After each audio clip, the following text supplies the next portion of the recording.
What's up, guys? It's your girl Rivah, and I'm back again with another video. If you're new to this channel, hi, my name is Rivah. It's very nice to meet you. Before we get into this video, make sure you guys hit that subscribe button. Make sure you guys give this video a thumbs up. And as I always say, make sure you guys leave your comments in the comment section down below. It does not matter how you feel about this video. We all want to talk about it. Also, if you're not following me on Instagram, follow my Instagram. It's at RIVAH_JORDON. And we're going to go ahead and jump right into the video. Why are men so intimidated by the idea of coming home to a independent woman? We're not intimidated. It's I a would headache. think that an independent woman, like independence, is an attractive quality. No. How would you define independence? Okay, this is starting off fast. So she would find independence as an attractive quality, but you're a woman.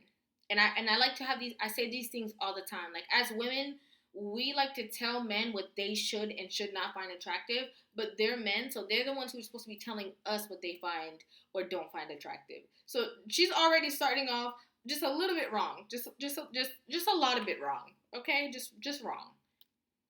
I mean, in simple terms, a woman who doesn't need a man but wants a man and wants to be also. I mean, I could provide in my own ways, and the man will provide in his own ways. However that dynamic works, it'll work. Okay, so you said a woman who doesn't need a man but wants a man.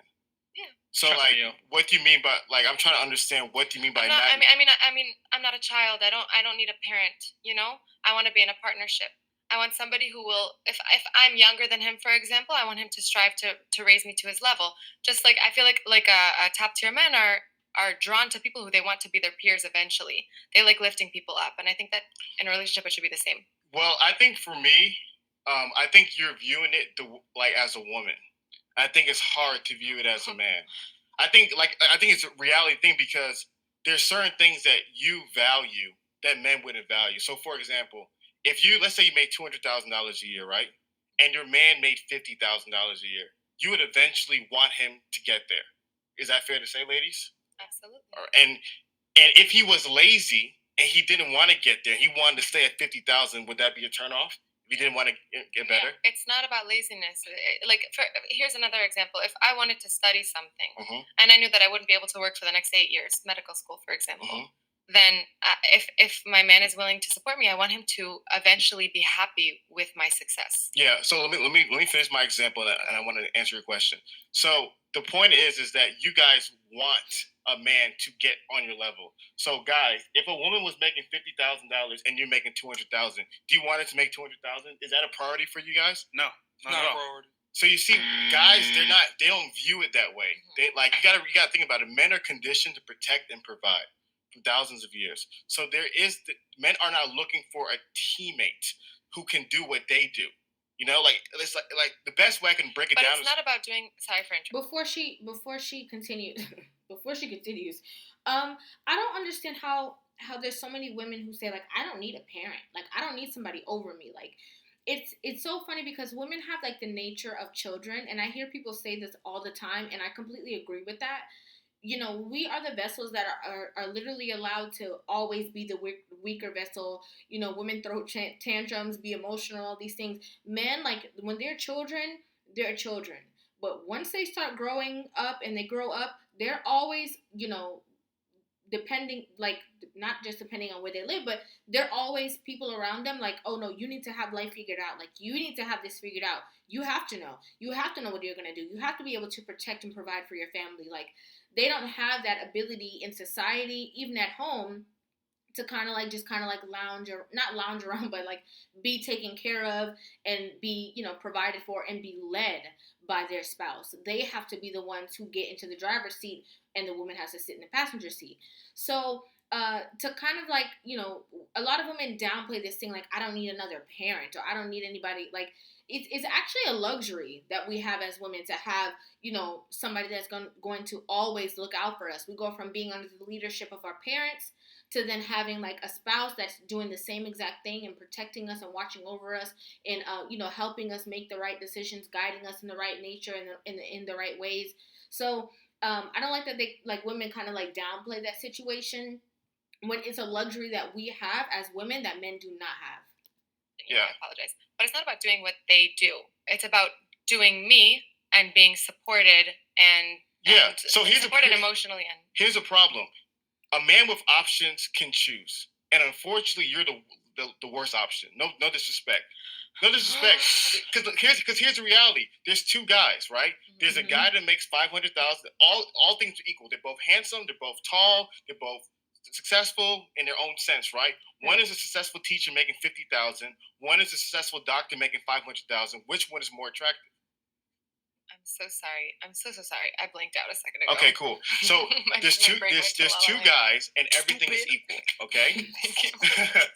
One of them makes 50,000. One of them makes 500,000. Which one is more attractive? Everything is equal. It's okay to say the truth. I know. It's okay to say the truth, right? Listen. The feminism in her won't allow it. She's I want an equal partner. I'm just as mesmerized by fancy, shiny things as any other person is. I find that sometimes men who have a lot become entitled. Listen. I just said everything was equal. Okay, then yeah, for sure the man who has more because my life would be better. Because you value that more. So what you got to understand is women who think independence, you like that in men. Yeah. A man being independent, a man not needing you, a man to be able to take care of his stuff on his own. That's what you value in men. Men don't want that in women. Because the reality of the matter is, when a woman is really turned on by a man, when a woman is really in love with a man, when she really respects him, she becomes utterly dependent upon him because she does not want him to leave. So here's what I don't like. My biggest fear is to lose my independence and to rely on somebody else. And know where that comes from? Where does that come from? I don't know. I mean, I've been independent since I was 18, and I think it's a very important thing to me. I know, but where does that fear come from? I don't know. I don't want to rely on anyone. I wasn't brought up to rely on anyone, and I don't think exactly that came. So what happened in childhood? Either your experience showed you, or somebody communicated that to you. Because you're talking about, I have a fear. You can't live your life according to fear. Imagine me saying, I have a fear of crashing on a plane. I can never get on the plane. Damn. So your whole relationship movement is based upon a fear. That's unhealthy. And so what I've noticed. Can we talk about that? That's a whole talking point right there. That's a whole talking point right there, because women do this all the time because of other situations, stuff that sometimes doesn't have anything to do with them. Sometimes it can be a situation that they heard from somebody else that they weren't even around to witness or experience, and they will base all of their relationships off of these stories. It's not healthy. It's definitely not healthy. There's a lot of women, when they move in a relationship, it's based out of fear. You can't live your life based upon fear. I think it's unhealthy to put yourself in situations where you could potentially be left with nothing. But that's what it takes to be in relationships. Vulnerability. The vulnerability is what's necessary in successful relationships. You obviously have to get to know the person that you're going to be in a relationship with, so you're not like walking around blindly. But even, some people can be married 10, 20 years and still find out something about the person that they had no idea about. But I'm just saying that to say, relationships call for vulnerability, especially as a woman. It takes you to be vulnerable. It takes you to be trusting. It takes you to, take that wall down and open up yourself to love and to be loved. It takes that to have successful relationships. And I think it takes, a certain amount of strength that a lot of people probably don't have or can't have or won't allow themselves to have because they don't want to seem weak. And that's what holds a lot of modern women back, is that fear of weakness. That's necessary for a woman to be in a relationship with a strong man.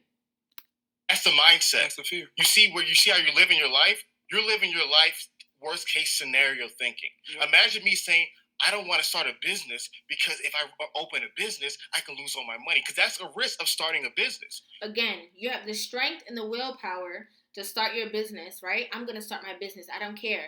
You know that it's going to require you to sometimes maybe take a L sometimes, or take losses sometimes. Sometimes your business is not going to be, able to flourish and make money all of the time, and you have to kind of like figure things out and navigate through it. It takes strength in your mind, but it also takes vulnerability and weakness at times, right? And when I say weakness, I mean like a soft spot where you can allow yourself to learn and grow in business, allow yourself to be taught other things, allow the business to sometimes put you in certain situations that you have to, be like, okay, how am I going to get out of this? It's something that is required for anything that's great. For all greatness, it takes a level of strength, but it also takes a level of vulnerability that a lot of people are not willing to give. And put all your time, energy, effort, and money and resources into a business and lose it all. So what happens is a lot of women have seen either from divorces in their family, either from their mom whining, complaining, or they've seen a woman being in an unhealthy situation, and now their fear is the worst case possible So scenario. here's another worst case possible scenario. But you do not see how living like that is a problem. I do understand. I completely agree, but I do think that there's a place for responsibility. And women in relationships, because there is a power dynamic, oftentimes can be put in situations where they can't get out. So here's a problem. You said oftentimes. That is your personal experience. It's not my personal experience. All of my relationships have ended amicably, and I respect all of my exes. I've never been abused, thank God. I've never had any like negative situation like that where I relied on someone. Never. So let me tell you why this is your personal experience. Because when it comes to divorce, if you can look it up right now, we have all the data. Women divorce men at higher rates than men divorce women. Right. 70 to 80% of divorces are initiated by women. We have Google right now. We can go ahead and pull it up. Mm-hmm. So the reality of women being left by men is a misnomer. It is feminine mythology. I'm not talking about. My concern is not being left by a man. My concern is jumping head on into a relationship where I'm feeling like I'm being supported and helped, eventually losing my independence because I'm relying on him. I don't need to work if somebody's paying my rent. What does that mean? So I'm explaining. Wait, I lost my train of thought. She said, I don't need to work if somebody's paying my rent. I don't need to do like. And then you're scared that what's gonna happen because he's making it known. Okay, more divorces happen because a woman is the one who is leaving her man. So you solely rely on this man, and then what? You get bored with the man. You get bored with the relationship. Like, what are you saying about losing your independence? Did you say a second ago? What I said is that women are not leaving men. Your fear. You literally said the fear. Oh, okay. I remember what I was talking about. Okay, my fear isn't that I won't be able to. My fear isn't that my man will leave me. My fear is that I won't be able to leave because I'll be put in a situation where I can't leave. Okay, so you're going into the relationship already planning your escape route. Well, dang, if I'm dependent on him, then I can't escape this way. So I'd rather not get into a relationship because I don't want to get comfortable because he's taking care of me. But then if I don't want to be with him anymore because maybe I want to be with somebody else, or maybe because there's something else going on, or I just get bored or whatever, I don't have an easy escape route because I need this person to still help me pay my bills. I'd rather just work and pay my bills. What are you talking about? Why are you already planning the relationship to be over before it even begins? Of course, you're not going to be able to get into a successful relationship that way with that mindset. How can you if you're literally waiting for it to end before it even begins, before you even have a prospect that you're even trying to be in a relationship with? Fear is based upon a worst case scenario. You're living your life on a worst case scenario. If you take that energy into business, you'll never be successful. But if you relationships... let me finish. If you take that energy into finances, you'll never have any money. If you take that energy into friendship, you'll never have any friends. Mm-hmm. So what happens is that if you're living your life based upon a scenario that a fearful thing can happen, that's on you. But the wise thing is to be like, okay, that's a possibility. So how can I, as a woman, find the right kind of man who will support me and help me not make that happen? There's no way possible you're going to find a guy where 100% of the time he will never do anything wrong. So life is a risk. Go ahead. Thank you so much. Number one, I do think that being a woman in the world, you do have to live not in fear. Maybe fear is the wrong word to use, but you do have to be very, very conscious and cautious of all the dangers around you. And relationships can turn dangerous at a certain point. That's number one. I'm not saying I'm living out of fear. Not at all. Every relationship that I've been in... What does that mean, though? You just said relationships can turn dangerous at a certain point. You know what's very fascinating about this, what you just shared? Mm-hmm. What do you mean by dangerous? You mean domestic violence? Also. Okay, so let's talk about domestic violence. You know what's fascinating? Mm-hmm. Do you know domestic violence in lesbian couples are the highest of all couples? I mean, I'm not. Whether it's lesbians or straights or anything, it doesn't matter. Yeah, Being so in a relationship where you're relying 100% where you're codependent is unhealthy, in my opinion. codependent. Respectfully. Codependent. See, this is what happens when you create strawmans. When you make an extreme. So on one end of the extreme is codependency, where I have nothing without you. Another end of the extreme is where you're probably at, independency. I am without you. But the healthy medium is interdependency. Is that I could exist without you, but I not only want you, but I need you. So can I say? Let me finish. Because I'm be honest with you, right now, the energy that you're on is masculine energy. Oh God, no. No, why? Because no. you're comfortable. And this is the problem. You're comfortable with having to usurp your way. So a lot of times, there's no when there's a relationship, when women say they want equality, there's no equality. There's no two kings and one cat. First of all, shout out to Hafiz for being on Fresh and Fit and talking to these women and having these conversations. I like to note that he's one of the men in the space that have a lot of patience when he's having conversations. And he tries to break it down in a certain way. So first of all, shout out to Hafiz. Interdependency is so important. That what he just said is so important because relationships require two whole people to be with each other because they want to be with each other, because they're happy being with each other, and at the same time, yes, they do need each other. Could they survive on their own? Yeah, I mean, probably, but their mindset is not even there. They're just so happy in being a unit, and they want to be a unit with somebody. They want to have love, have a family, have that strong, home-based structure that they're not thinking about all those other things. Some women do, but I'm just, healthy relationships where they just genuinely love each other. He just said something so key, and the fact is something that we always talk about again: masculine energy. This woman is relaying herself. She's she's in a female's body. She's very beautiful. However, everything that's coming out of her mouth is like as if she's a man. Every single thing, and I never even noticed that until he just pointed that out. Everything, like the fact that she doesn't want to need anybody, she doesn't want to lose her independence. Oh, if she's gonna leave, like literally, that's the mindset of a man. That's not how women think naturally. That's not how feminine women think, I should say. So it's so true. You're so busy being somebody else that you are missing. What makes you different as a woman, what sets you apart as a woman, that you're missing all of the goodness coming because that job cannot. Listen, people put their jobs in front of their relationships all the time. That job can drop you any day. They can say goodbye to you and replace you in a second. But that family structure, they're the people who are really going to care about you. Your husband is a person that's really going to care about you more than anyone in the world. Care for you, provide for you. So why would you want to put these things in front of like a family unit or a family structure? I don't get it. There's no two presidents in one country. There's no two CEOs of one company. There's always a leader and somebody submits to your leadership. You want to be in charge. I don't. I absolutely don't. I will say my dating style. I love a man who will support me, lift me up, help me. But at the same time, I'm not going to relinquish all of my power. I understand it, but what I'm saying is that what you're communicating is an idea which you feel like you represent.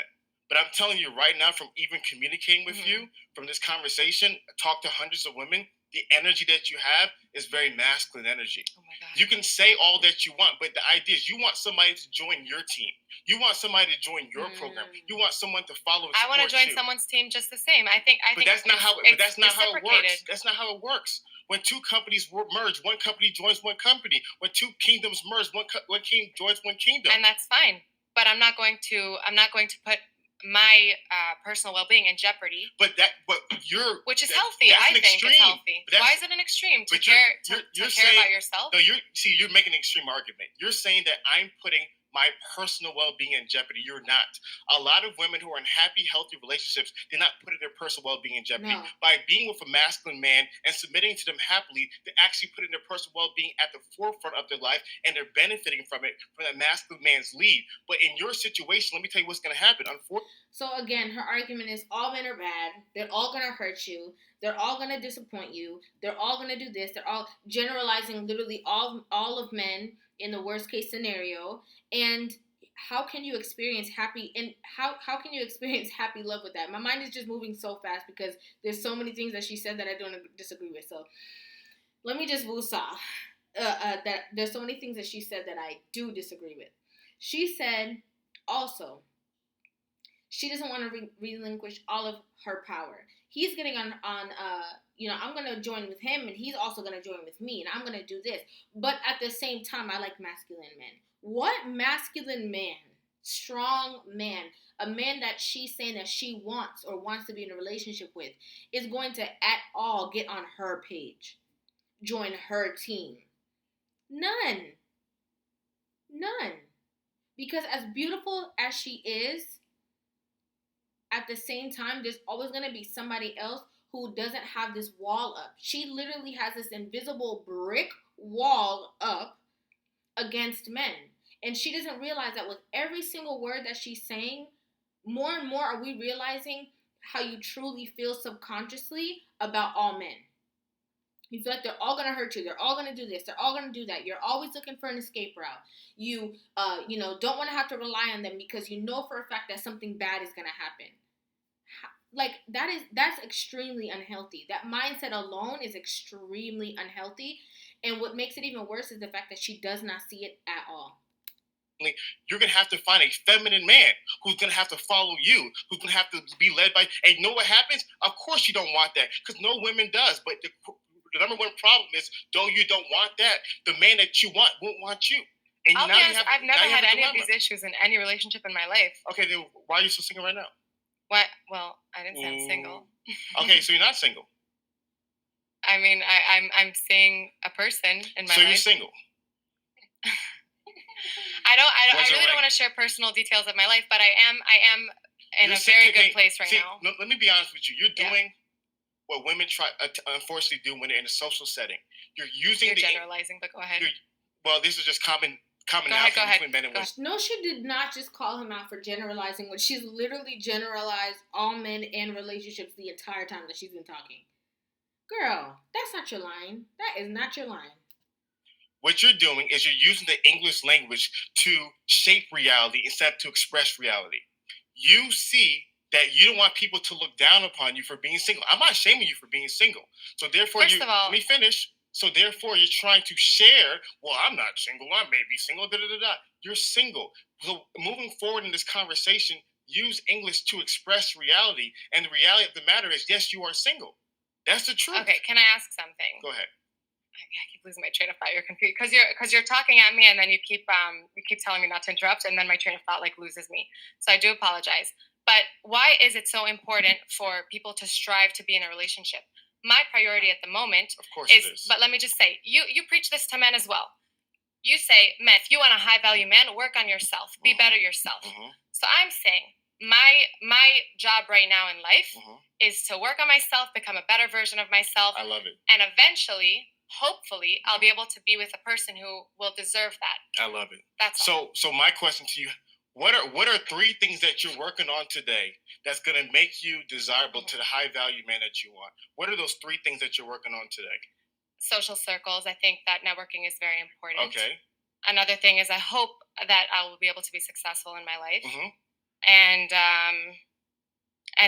I mean, it's pretty shallow, but also I think that looks are important, and I take care of myself. Cool. So out of those 3 things that you mentioned, you said social circle, success, and looks. The only thing that really is relevant to a high value man is going to be the looks. So the unfortunate reality is that a lot of women such as yourself, they say, I'm working on myself to be more desirable to a man. But the things that you're working on, a man does not want. Imagine a man saying, okay, I'm working on myself to be more desirable to women. And you know what I'm doing? I'm learning how to wear fluorescent dresses. Is he doing something that'll make him more desirable to women? There's probably a woman out there. Yeah, it's easy to make that argument. Let's be realistic. Is he doing something that's making him more desirable to top tier women? Probably not. Yes. And by the way, I'm not disagreeing with you on most of your points. I know, of course not. I know. So I just want to make that a point. Like we understand. We understand. Yeah. Don't worry about the comments. Just you and me talking right now. That's fine. I'm not like that. So the point I'm trying to make is that when women say I'm working on myself, a lot of times they're not working on themselves in a way that's going to make them more desirable to other men. So to the point of, yes, our podcast, we're telling men to do things that tangibly, same as Fresh and Fit, Mhm. we're telling men to do things tangibly that make them more desirable to women. But unfortunately, what you're working on and what a lot of women work on are things that will not make you attractive to men. Okay, so I will say, like, I don't think that my end goal is to be attractive to men. My end. Okay, we all know that she doesn't care that much about relationships. She doesn't care about getting on someone's page and stuff like that because she, as feminine as she thinks she is, and as much as she thinks she's doing to attract a high value man, um, she really doesn't care about that. She just wants to. I don't even know what she wants. I'm not gonna lie to you guys. I really don't know what she wants because she says that she, wants to be with a high value man, but at the same time, she doesn't need a man. Getting into these relationships are hindering her because she's going to be tied down in a situation that she doesn't want to be tied down into. Like, there's so many things that she's saying, and it's all very jumbled together. I don't really understand where she's coming from. But a lot of these women that you hear talk, you know what their biggest issue is? Their biggest issue is they have never encountered a relationship with a real man, but not only a real man, a good man. Because a lot of women speak from these situations and experiences and all of these things that they alone have encountered, or their friends, or like their circle. And a lot of them have not experienced a real man or a good man as well. When you experience or when you encounter a real man, like a good man, your attitude about men and how you think about relationships is completely different. So a lot of women are moving fear based or moving just off of what they see or what they hear on social media, or their friend groups, stuff that they've never experienced, or their own experiences, and they're making all of these assumptions about life because of their lack of experience when it comes to certain men. Because once your mind is open to a really, really, different relationship, a healthy relationship, why would a woman would not say that she does not want that, and a woman would also not say that she doesn't want to get on somebody's page, because of the fact that she's actually walked into a realm of like, wow, like this is different, this is next level. I would want this for the rest of my life. To work on myself so that I have a higher value as a person in my life. I'm happier. All right, niggas, like the video right now. All right, you want to know what my fear is? My fear is that you guys are gonna never watch this shit and not like it. We got 4,300 of you niggas in here watching this pointless argument and like the yo. Yeah. All right. Yeah, I'm gonna go ahead and stop the video right here. I was trying to figure out what was happening at the end, but let me know what you guys think about this in the comment section down below. A lot of there's sometimes that there's women who are not even genuinely bad women, or they don't have ill intentions, but they really have not been in the right relationship with the right man for them to have a certain mindset and to kind of like wake up. So let me know what you guys think about this in the comment section down below. I definitely want to hear you guys' honest opinions and thoughts. Make sure you guys are following me on Instagram. And if you're also not subscribed to this channel, hit that subscribe button, hit that notification bell. I do post a video every single day, but if you hit the bell, it's going to notify you so you know exactly when I do post. And I will see you guys in the next video. Thank you guys so very much for watching, and I will see you guys later. Love you.